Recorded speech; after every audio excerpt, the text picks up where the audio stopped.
What's up mga ka-relax? Grabe, sobrang dumi na pala nitong ating mini studio. Buti na lamang meron tayo ditong 3-4 power vacuum. Ito yung mga alikabok na naipon na dito sa ating mini studio. Na kung hindi natin ginamitan ng vacuum, hindi ito matatanggal. Ito yung mga alikabok na galing doon sa ating carpet. Ito mga ka-relax, itong ating vacuum is 16,000 ang suction power nito. Dahil 16,000 ang suction power nito mga ka-relax, ito ay strong capacity vacuum.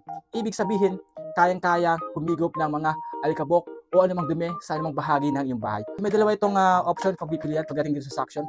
Ito yung una, yan, pang sahig. At meron din tayong ganito. Ito yung panghigop. Ito yung gagamitin natin sa mga lugar, for example, sa taas na hindi na kayang mabot. Okay, ganito lang. Palitan lang natin na ganyan. Okay. Ayan. Then try natin. Yung wire nito mga ka-relax, mahaba din yung wire nito. Oh, kita nyo mga ka-relax. Tunog pa lang. Alam, malakas. Ito yung gagamitin natin sa mga lugar na kung saan po sa taas. Ayan, pwede natin gamitin to para mahigo pa rin yung mga dumi. So ito. Sa pulyamang malalaki niyan, hindi kasya. Siyempre gagamitin natin itong isa niyang panghigop.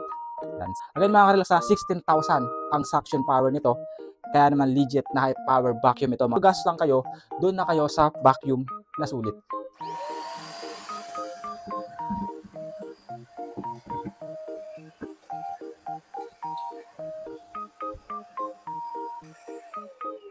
So ayun mga ka-relax, Drip4 strong power capacity vacuum, easy to handle, hindi lang aesthetic mga ka-relax, proven and tested na talaga magagamit nyo pang matagalan.